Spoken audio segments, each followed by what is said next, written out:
राजा कुशवाहा को इस वक्त अपनी हिरासत में लिया है और राजा कुशवाहा से पूछताछ की जा रही है। राजा कुशवाहा पर साजिश रचने का शक है। इस तरह का शक भी है कि राजा और सोनम एक दूसरे को पहले से जानते थे और इन दोनों का इन्वॉल्वमेंट था। ये दोनों मास्टरमाइंड थे।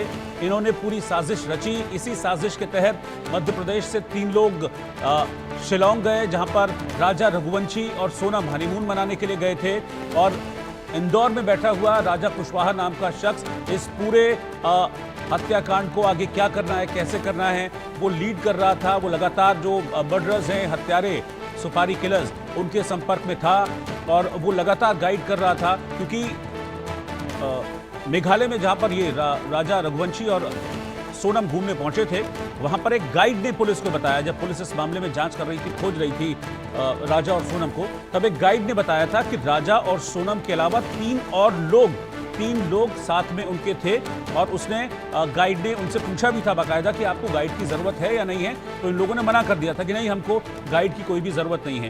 तो पुलिस जब पूछताछ करते करते गाइड तक पहुंची थी, तो गाइड ने इस बारे में पुलिस को जानकारी दी थी कि राजा और सोनम सिर्फ ये दोनों नहीं थे, 3 लोग और थे। जिसके बाद पुलिस की जांच का दायरा बढ़ा और अब मामला की जांच होते होते यहाँ तक पूरा मसला पहुंचा है। फिलहाल सोनम इस वक्त गाजीपुर में है। गाजीपुर में डिटेंशन सेंटर में सोनम रघुवंशी को रखा गया है। मेघालय पुलिस का ये कहना है, मेघालय के डीजीपी का ये कहना है कि सोनम ने इस हत्याकांड की साजिश रची थी। सोनम अब तक वो सोनम जो पीड़ित के तौर पर सामने आ रही थी, विक्टिम के तौर पर सामने आ रही थी, इस पूरे मर्डर की मास्टरमाइंड इस वक्त सोनम बन गई है। हालांकि सोनम का परिवार इस बात को मानने के लिए राजी नहीं है और राजा के परिवार की बात करें तो वो हैरान है कि सोनम इतनी बड़ी साजिश रच सकती है क्या। उनका यह कहना है कि बहुत लंबे वक्त तक उन्होंने सोनम को जाना नहीं था और शादी के 9 दिन बाद ही सोनम और राजा रघुवंशी चले गए थे हनीमून के लिए और फिर वहां से इस तरह की खबर आई कि दोनों गायब हो गए हैं। बाद में राजा रघुवंशी की डेड बॉडी मिलती है,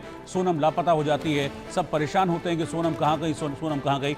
अचानक से सोनम सामने आती है, वो गाजीपुर से मिलती है और ये कहा जा रहा है कि गाजीपुर में उसने सरेंडर किया है। और फिर मेघालय पुलिस कहती है कि इस पूरे हत्याकांड की जो मास्टरमाइंड है वो सोनम है। इसी को लेकर एक प्रेस कॉन्फ्रेंस भी अब से कुछ देर में होने वाली है। मेघालय के गृह मंत्री इस मामले में एक प्रेस कॉन्फ्रेंस करेंगे और इस पूरे हत्याकांड की जानकारी वो शेयर करेंगे मीडिया के साथ। तो इंतजार उस प्रेस कॉन्फ्रेंस का है। इस बीच इंदौर पुलिस अपनी जांच कर ही रही है। 3 लोग ऑलरेडी अरेस्ट हो चुके हैं, उनके भी बैकग्राउंड को खंगाला जा रहा है। हालांकि ये कहा जा रहा है कि ये तीनों सुपारी किलर थे और राजा कुशवाहा और सोनम ने इन सुपारी किलर्स के साथ संपर्क किया और फिर राजा रघुवंशी की हत्या की साजिश रची गई। यानी कि जब राजा रघुवंशी और सोनम हनीमून के लिए गए थे, उससे पहले ही राजा के मर्डर की पूरी प्लानिंग तैयार की जा चुकी थी। और इसी सिलसिले में जब राजा कुशवाहा का नाम सामने आया तो इंदौर की क्राइम ब्रांच ने राजा कुशवाहा को फौरन हिरासत में लिया है और राजा कुशवाहा नाम के इस शख्स से इंदौर पुलिस पूछताछ कर रही है। ये पता लगाने की कोशिश कर रही है कि सोनम के साथ उसका क्या संबंध था और दोनों की जो हिस्ट्री है उसको खंगाल रही है अभी इंदौर पुलिस। और इसी कड़ी में राजा कुशवाहा से पूछताछ जारी है। इधर सोनम का परिवार इस बात को मानने के लिए तैयार नहीं है। सोनम के पिता ये कह रहे हैं कि मेरी बेटी का इस मामले में कोई इन्वॉल्वमेंट नहीं है। मेघालय पुलिस और वहां के डीजीपी झूठी कहानी गढ़ रहे हैं। वहीं राजा रघुवंशी के भाई विपिन का ये कहना है कि उन्हें भी इस बारे में अभी जानकारी मिली है, मीडिया के जरिए जानकारी मिली है कि सोनम का इन्वॉल्वमेंट है। उनका ये कहना है कि सोनम क्या कहती है, अभी हमारी नज़र इस बात पर टिकी हुई है। हालांकि वो साथ ही साथ सीबीआई जांच की मांग भी कर रहे हैं। लेकिन इस बीच एक और डेवलपमेंट निकलकर सामने आया था और ये पता चल रहा है कि शादी से पहले जब दोनों का रिश्ता तय हो गया था, राजा रघुवंशी और सोनम का, तो सोनम राजा से बात नहीं करती थी और इस बात का जिक्र राजा रघुवंशी ने अपनी मां से भी किया था, जिसके बाद राजा रघुवंशी की मां ने सोनम से और उनके घरवालों से भी इस सिलसिले में बातचीत की थी।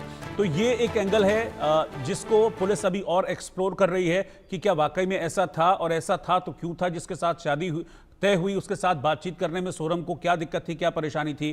क्योंकि जब राजा रघुवंशी की मां ने इस बारे में सोनम से बातचीत की थी तो सोनम ने खुद को बिजी होने का हवाला दिया था। ये कहा था कि वो वर्किंग है, नौकरी करती है, तो बिजी रहती है, बातचीत करने का उसको टाइम नहीं मिलता है। ये सारी चीज़ें पुलिस के सामने खुलकर सामने आ रही हैं और एक एक कड़ी को जोड़कर पुलिस इस मामले में अब जांच कर रही है। इस मामले में समझिए 3 राज्यों और 3 राज्यों की पुलिस इन्वॉल्व हो गई है।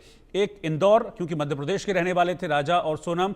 दूसरा मेघालय, जहां पर हनीमून मनाने के लिए गए थे राजा और सोनम। और तीसरा उत्तर प्रदेश, जहां से सोनम रघुवंशी को गिरफ्तार गिरफ्तार किया गया है।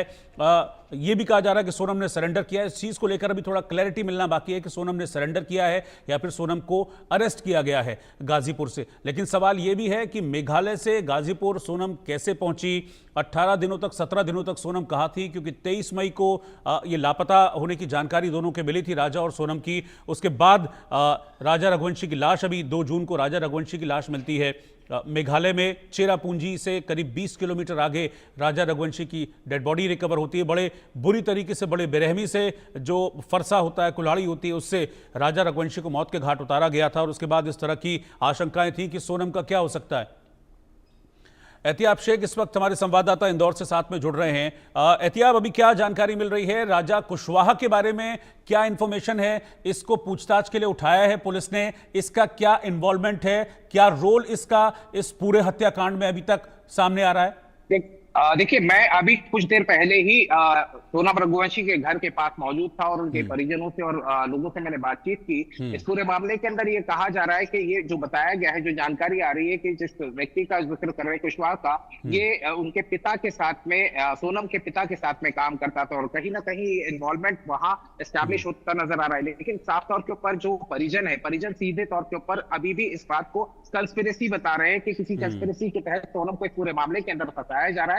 और साथ ही साथ वो इस बात का भी आरोप लगा रहे हैं कि जो पुलिस है वो इन्वेस्टिगेशन को दूसरी तरफ ले जाने की बात कर रही है। और सीधे तौर के ऊपर उनका ये कहना है कि पुलिस, जो अभी फिलहाल मेरी अभी बातचीत हुई थी परिजनों से, तो उनका ये कहना है कि सोनम ने सरेंडर खुद किया था, ना कि पुलिस ने उसे गिरफ्तार किया था। तो जाहिर सी बात है कि आज 16-17 दिन हो चुके। 17 दिन तक सोनम कहाँ थी, ये सवाल का जवाब कोई भी देने की स्थिति में फिलहाल नजर नहीं आ रहा है। ये मुझे बताया गया, जो इनपुट, ताजा इनपुट मिल रहा है वो ये है कि गोविंद रघुवंशी, जो कि सोनम के भाई हैं, वो वहां से शिलांग से रवाना हो चुके हैं उत्तर प्रदेश के लिए। साथ ही साथ राजा रघुवंशी के परिवार से भी इस मामले के अंदर बातचीत की गई थी। उस मामले के अंदर राजा रघुवंशी का जो परिवार है, सीधे तौर के ऊपर उन्होंने अपना बेटा खोया था। जाहिर सी बात है, बहुत सारे कंफ्यूजन उनके दिमाग के अंदर है। हालांकि अभी भी फिलहाल इस मामले को डिफेंड करते हुए नजर आए कि कोई इसी तरह का इन्वॉल्वमेंट होगा। लेकिन साफ तौर के ऊपर जिस तरीके से थ्योरी सामने आ रही, जिस तरीके से पुलिस इस मामले के अंदर जो तथ्य सामने रख रही है, उस तथ्यों के आधार के ऊपर ये सीधे तौर के ऊपर बड़े सवाल खड़े हो जाते हैं। क्योंकि जब ये हनीमून पर पहुंचे थे